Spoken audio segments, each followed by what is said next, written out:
Well, good evening, everyone. I'm Dr. Nancy Stanley, physical therapist, life coach, and health coach. And I'm going to wait a minute for a few folks to get on. I never do that, but I see other people doing that, so I'm thinking, give people a chance to get here, because I know there are people that are wanting to join me. There's somebody. The way it's set up now, you don't know who it is. Sometimes you can see the comments, but most of the time you can't. But if you're watching live, if you'll just tell me where you're watching from. Are you watching from Vidalia, Hazelhurst, Florida? Where are you from? Hey, Alexis. I know Alexis. I think she's from Decatur. Yeah. So, Alexis, you're going to get a repeat from last night, but I'm also going to add some things. But this is going to reinforce what's going on. I just heard Alexa, my Alexa, the Alexa thing that you talk to. I don't ever talk to it, but she heard me say Alexa. But anyway, that's funny. Okay, so, but tonight I wanted to talk about dementia. And it's a difficult thing for me to talk about because of my own personal experience with dementia with my mother. Hey Karen, how you doing? Yeah. So Alexa is from Decatur. I know Karen is from Lyons, Georgia. I don't know if you're going to say Lyons or Vidalia, but I know you are from Lyons. All right. But so there's a lot of information out about dementia, but I think the biggest thing that I want to get to you tonight, the one point I want you to make, so your takeaway is going to be that early intervention, learning early, recognizing early symptoms and signs is going to be the most important thing that you can do. And we'll talk about that in a few minutes. But let me just tell you my story. So my mother, about 15 years ago, I wrote in my journal that I noticed that she was having a decline. And so my dad had died when she was 56 years old, I think, and that was very stressful. And then just some other things that happened. Her back collapsed, so she was in a lot of pain. And so she, at the end of life, the last 2 years, she moved in with me, and she got down to 67 pounds, which is basically bone and flesh, you know. And she was eating, but she couldn't, you know, it wasn't a lot. And she died in a bed, laying right over there by my picture window, very peacefully. But, hey, Angela, I know you're in Greene County. Good for you. It's beautiful up there. But we're going to have some chilly weather tonight, so I hope you got your plants in. Okay, so it was really hard for me. I remember going to visit my daughter in Athens when my granddaughter was born, and when I came back home, she didn't know who I was. And that was so painful. I want to say that 1 in 3 people in the next decade are going to die from dementia or something related to it, whether it's a fall, a hip fracture. There are a lot of comorbidities related to dementia, fires in the home, getting lost, having car accidents, you know, just things that happen as a result of dementia. So it's not the most fun thing to talk about, but what I want you to have a takeaway tonight is that there are signs to look for, okay? I'm not gonna get into the weeds. I got into the weeds last night on my Zoom call with my clients, the people that are in my challenge, and we, you know, I kind of got into more of the science behind it, and there's a lot of weeds you can get into there. But I just want to give an overview, and then I'm going to give you some tips that you can do to prevent dementia. So that's really what this is all about tonight, is what can we do to prevent it. Now, you might ask the question, why are we having so much dementia and Alzheimer's? So Alzheimer's, you know, what you'll notice if you start researching it, it seems like the scientists and the medical community is more interested in categorizing the levels of dementia than they are in preventing it and are treating it. And I'll just go ahead and tell you this, at least the most recent research that I have read says that the medications don't help. Now, I know my mom took some medication and it seemed like it helped, but just generally of the studies, the double-blind studies that they've done on people with dementia, all those medications don't help. The thing that helps is prevention, okay? So let's talk about first the early signs, all right? And I want to set your mind at ease on a couple of things. Losing your keys is very likely not dementia. Going in Walmart and not remembering where your car is not dementia. It's not Alzheimer's. And why do you say that? Because if you thought about where you parked your car, I've even taken pictures when I've been in a parking deck, and you'll say, oh, I'm on level A. But when you get, you know, like you're going in the hospital or somewhere, when you come out, was it level A or B or what? So I put it in my notes on my phone, you know, just because usually when you're parking in a deck, especially if you're from South Georgia, it's stressful because you're somewhere that you wouldn't normally be, and you're probably doing something you wouldn't normally do. So there are things about it that are different challenges than you normally have. So if when you drove into Walmart, so I've been on the phone before, parked in Walmart, gone in, came out and couldn't find my car. But it wasn't because I had dementia. It was because I didn't make a record of it. I didn't have a memory of parking there. We can't multitask. I'm just going to tell you, women, you might think that you can multitask, but you cannot multitask. Your brain literally can only think one thought at the time. Now, you may be like me and you jump from one thought to another, but you cannot multitask. So if you are talking on the phone and you are thinking about what you're talking about, you're going to park and you're not going to remember where you park, okay? Especially if you get out of the car, you're still talking on the phone and going. So I just want you to know that even like losing your keys, if the way you stop losing your keys is you put them in the same place every time. They have a home, and in my purse, I try to put them on in a certain place in my pocketbook. But if I don't put them there, I'm digging for them. Yeah. Okay, so welcome, Sherry. Welcome. Let's see. I saw Angela here. I know Alexa's here. Let's see who else is here. I can't really see because it doesn't show me. But anyway, thank you for joining me, okay? All right, and so just to summarize what I've said so far is, and even going in a room in the back of the house and not remembering what you went for. If you said as you're walking to that room, I'm going back here to get the dust mop, or I'm going back here, then when you got there, you would remember it, okay? So you just didn't make a memory of it. But the early stages of Alzheimer's, like the first stage is normal. Hey, Celine, good to see you. Thank you for joining me. Salome, that's Salome, not Celine. I see the S-E-S-A. Thank you for joining me from Telfair County. Thank you. Okay, so where was I going here? Okay, so I was talking about making memories. So if you make a memory of it, then you'll remember it. But what I was going to say is, the first stage of dementia is just normal. I don't even know why they call it a stage, but it is a stage. But then you begin to progress, and one of the things that one of the first signs is when you can't remember familiar names. That's one of the first signs that there's something going on. Or when you can't do multi-step processes. So like cooking, maybe you can't remember how to, like if you're going to scramble eggs, you lose the process and you have to have someone to help you.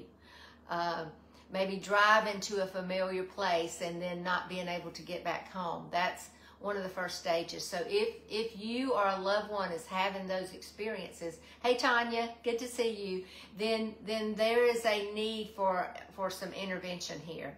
And when I say intervention, the best thing, the easiest, most affordable is prevention. And that's what I want to talk about tonight, because like I just said, the medications are not, at this point, they're not effective, but there's a lot of research being done on Alzheimer's and dementia, and there are some things we can do. And So I wrote these down up here just so I wouldn't forget them. So I made a memory. But today I'm in a summit right now, and there's just a lot of doctors talking about dementia. And one of the very first things I listened to was inflammation. Inflammation causes our brain function to decline. If you've got inflammation, if you've got it in your joints don't work right. If you've got it in your hips, if you've got it in your gut, you don't, or if you have it all over your body, you're not going to perform like you would if you were didn't have inflammation. Okay, so inflammation is one of the things, and I want to list the things that cause inflammation. So if you're in my challenge, if you've been in my group, you already know these things. There may be a couple that you don't really remember, but here we go. So number one is going to be toxic oils, all right? And I was going to put some out here, but I don't have any in my house. So like vegetable oil, canola oil, seed oils, those are not healthy. They are very toxic. And think about it, all the French fries you eat at fast food places are cooked in those oils, and chips are cooked in those oils. Unless you are buying things that are cooked in avocado oil or coconut oil or olive oil, okay? So just read your label. In fact, my daughter and I were looking at pork rinds, and the pork rinds she bought home, they don't have canola oil in them. Pork rinds, I think, mostly are baked, but sometimes they are fried, okay? So here's the oils you want to use. You want to use, this is my brother's Terra Dolce Farms, and Say a Prayer for Him Tonight is a freeze warning, and the olives are bloomed out. They're beautiful. We've prayed for them, but tonight is critical, and even until they actually bear, which is going to be, in the summer. So, but this is his olive oil. The other kind of oil that you can use, and don't let this shock you, don't fall out of your chair, is lard, okay? This is what, if I'm going to fry pork chops or something, I use good old lard. It's just fat rendered, and it's definitely a healthy fat, okay? And if that shocks you, then we can get on the phone and talk about that later, but it doesn't. Butter is another form of oil that you can use, or what's the word I'm looking for? Anyway, it's what you could cook with, okay? So, and avocado oil, I don't have any out here, but avocado oil is definitely an approved oil. But you want to stay away from canola oil, vegetable oil. And if you'll notice, if you flip over so many salad dressings, the second ingredient is canola oil. Well, you might say, well, I don't eat that much of that. Well, you might not, but some people eat a lot of salad dressing. So if I were you, I would make my own. I would even take it with me if I'm going to eat out a lot, okay? So, so toxic oils. Another thing that's very toxic that can cause inflammation is fragrances. And like in your makeup, in your lipstick, in your, oh, by the way, I have a new Mary Kay lipstick on. Shirley Sumner's in my challenge. She is a sweet friend. And I got this lipstick, and I think I like it. In case you hadn't noticed, I do like pink. I do like pink. Here's my water bottle. Here's these flowers are from my dear friend Kathy. If you did not see my interview with her a few days ago, I drove all the way to Florida, and she drove up from Florida to meet in Jacksonville to do the interview. And I'm telling you, it was so encouraging, not only for people out there, but for people that were in my challenge, because she literally has had a life change. But anyway, so fragrances. So if you're in an office where you're working, or maybe you're using fragrances like these things that spray, you really want to check into that and make sure that they're natural. And just because things say natural doesn't mean they're natural. So there are some oils that are good, that don't have toxins in them, but there's a lot of those fragrances. Even your deodorant, if it smells and it feels kind of caustic to your nose, it's not healthy. It's not healthy for you, okay? All right, so the other thing that causes inflammation is stress. And if you don't believe it, just ask somebody that has fibromyalgia. If they have fibromyalgia, if they get stressed about a situation, even if they get really cold, they'll have a flare-up of their inflammation with the fibromyalgia. So that's why I teach meditation, and I don't teach prayer, but I model prayer, and we talk about prayer in my challenge, because you have to learn how to manage stress if you want to get rid of inflammation, okay?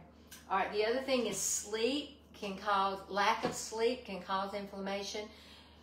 Your body, and I could do a whole talk on this, but your body, when you sleep, is when it heals, and that's deep sleep. So if you're getting up and going to the bathroom in the night, that's not healthy. You need to train your bladder, and I got another whole teaching I can do on that, but you need to train your bladder how to not do that. So first of all, don't drink water close to bedtime, and then the other thing is train your bladder to just say, nope, we're not going to the bathroom tonight. And eventually, if you don't drink the water, it will hold the liquid that your body is producing, okay? So decreased sleep. So air quality, and that kind of goes along with the fragrances, but your air quality, if you are working in a place, or you're in a place a lot where there's a lot of fumes, or, you know, we have air purifiers in our home. Just recently, they cut our grass, and the dust was so awful, I just didn't want to go outside. So you need to invest, if you can, in something to recycle your air, because there's just a lot of dust in the air. If you don't believe it, shut your house up and leave for a while and come back and just look at what's floating around, okay? Soaps and detergents, and you know, there's just so many things that we use every day for cleaning that cause inflammation. They're just not healthy, okay? And then I put HFCS. Who knows what that is? Who in my group knows what HFCS is? HFCS, what is that?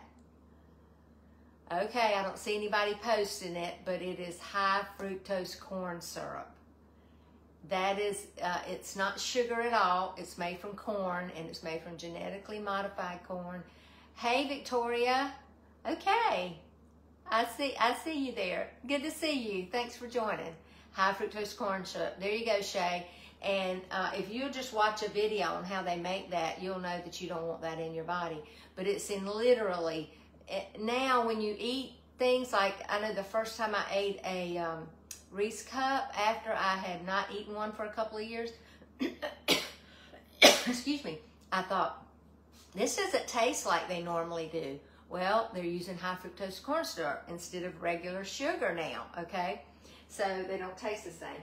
And then the last thing on the list here, but not the last thing for sure, is grains. You want to stay away from grains because they have toxins in them. They have gluten in them, especially bread, and they're very toxic to your gut, but it's also toxic to your brain, okay? So,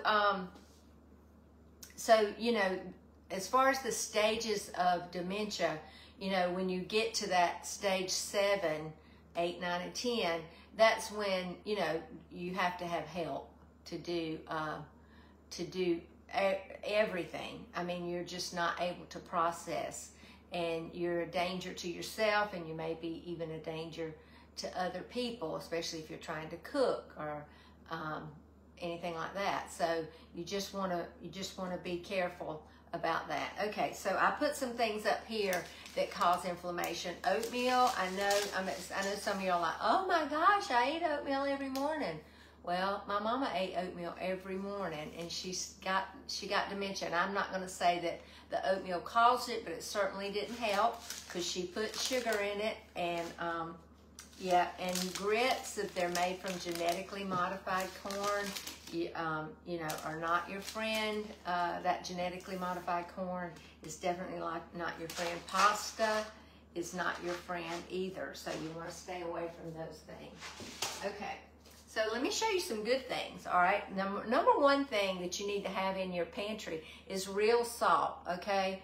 And it's truly that, R-E-A-L, salt. And if I opened it and showed it to you, you would see that it had little brown specks in it. And what are those little brown specks? Those little brown specks are trace minerals. And you can order this from Amazon. It comes in 2 bags. It'll last you a long time. If you're using Himalayan salt, it's going to have some minerals too. But that white stuff that, you know, the umbrella girl, and she's poured it over her shoulder, they have stripped it of the minerals. And those trace minerals are very, very, very important. We really need those, okay?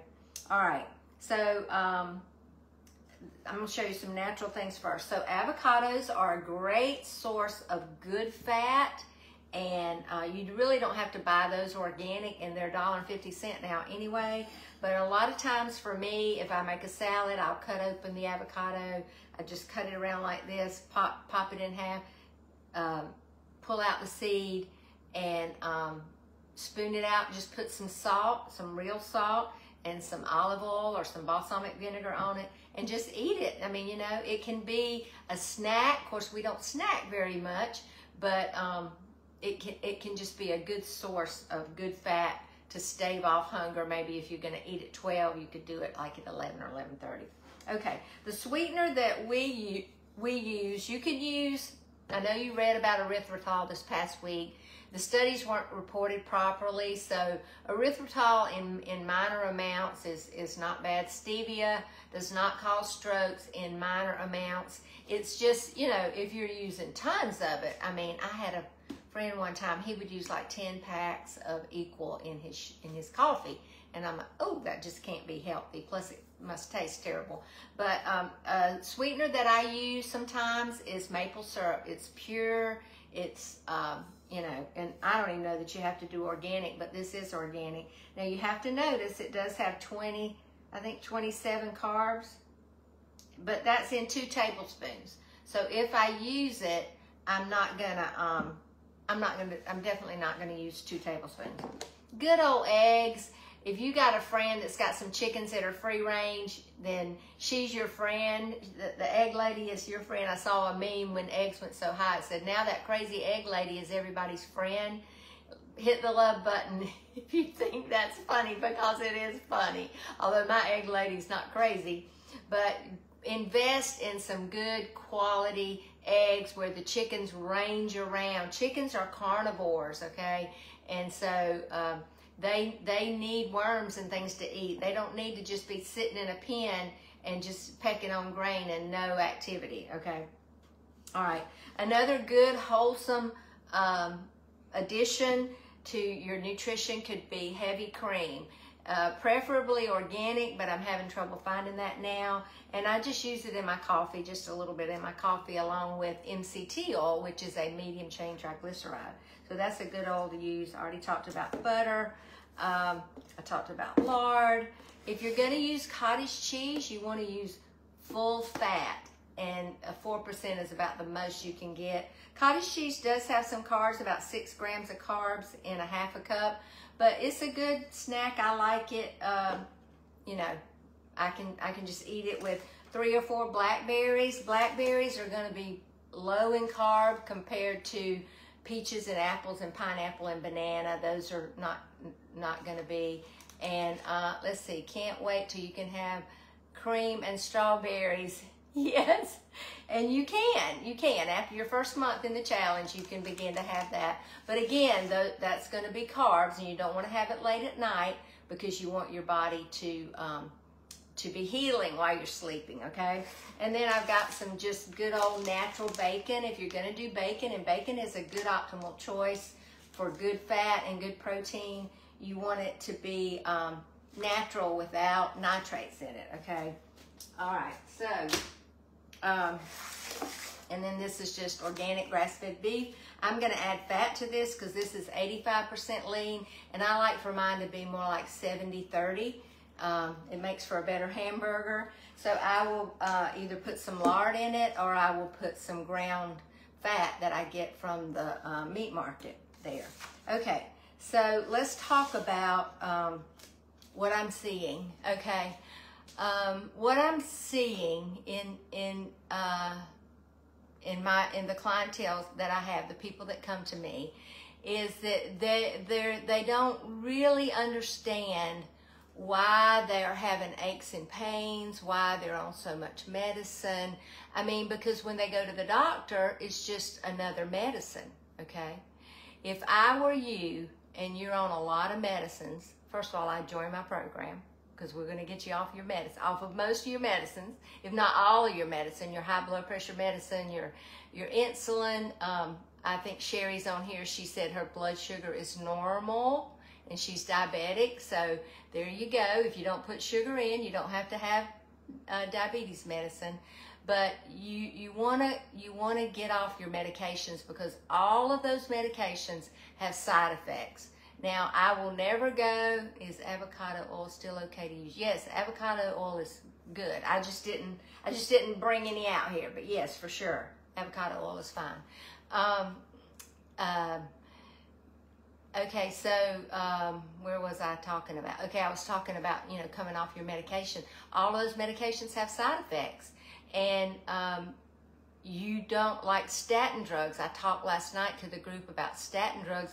Lower your cholesterol, and you need that cholesterol. If you read on the back of your statin drugs, it'll say that it can cause dementia. All right, so you don't want that. You want your brain, and it causes inflammation and pain. So you don't want to take those medicines, but you also don't want to have a stroke. You don't want your blood pressure to be high. So you've really got to lower your you've got to get on the right food, and these are some of the right foods. But basically, what you need to be eating, or could be eating, that will help you the most is meat and vegetables, eggs, some nuts, healthy oils, whole fat dairy, and there you go. And you can make a lot out of that. I made a chicken casserole tonight out of that. Last night I made a chicken chili that was delicious. My daughter, she made steak and vegetables for herself tonight. Pork chop and cabbage, coleslaw, a good salad with a lot of, meat on it. I'm going to tell you, ladies, though, it looks like I have, so I see Salome saying I had extreme inflammation and now I don't, since I'm in the program. Yeah, and just think about it, Salome, that inflammation wasn't just in your joints. It was in your brain. And so you are freeing your brain of inflammation. So your best bet and best action is going to begin to fuel your body with good whole foods. Be at the place where you can get off your medication and learn how to do the meditation. Learn how to not worry, okay? And you think, oh, well, sure, how are you going to not worry? Well, there is a way, because I used to be a worrier and I don't worry anymore. So I learned how to just trust God and how to give Him the things that worried me. And it doesn't mean that the enemy doesn't come to me and try to get me to, oh, well, you need to fix that, or you need to fix this, or but I've learned that I just give it to God, and if He wants me to do something, He'll tell me. Okay, so really important that you know and recognize the beginning stages of dementia, and that you learn how to prevent it. And the best, I was listening to a lady today on that summit that was on. She goes, the interviewer asked her the question. He said, what is the main reason for disease today? And you know what she said? She said 95% of diseases are from what we eat, okay? And I think the other 5% would be from what we breathe and what we expose our mind to. So thank you so much for joining me. If I don't have your email, please give me your email. I'd love to add you to my email list. I don't send out a lot of emails, but I have a lot of people that reply to my emails and say, thank you for sharing this. This is good information. My next email that I'm going to send out is going to be about Alzheimer's. It's going to have a little bit more statistics. But think about that. If 1 out of 3 people that are dying are is dementia related, and I've even heard that 2 out of 3 people with dementia are women, think about this now, ladies. Women are the caretakers. Who's going to be taking care of them? Who is it? So another talk for another night is hormones and how it's related to dementia, estrogen. You know, I think America is finally making this shift. I've been following doctors in the UK for a while, and they're really coming out with the you know, the change in mind about the hormone replacement therapy and all of that. And I think you're seeing the shift in America, saying that we need our hormones. Hormones are important. And for you to have had a hysterectomy in your 30s, 20s, 30s, and 40s, and just no replacement is something you really need to talk to your doctor about, because you definitely need some type of, or at least I feel like you need some type of hormones, okay? Okay, so let me hear from you, please. Before you leave, hit the love button. If this has been valuable to you, if you'll hit that arrow, and it'll go out to more people that are in your feed. But I appreciate you joining me, and I'll be doing another live on Thursday night. I'm not exactly sure. I'm thinking about doing a cooking demo, but there's information. This summit that I'm in about brain function and mental health, it's very likely that I'll be doing something on depression. So, and I do have some personal experience in that, not myself, but family members. So we'll talk about that. So thank y'all for joining me, and we'll talk soon. Have a good night.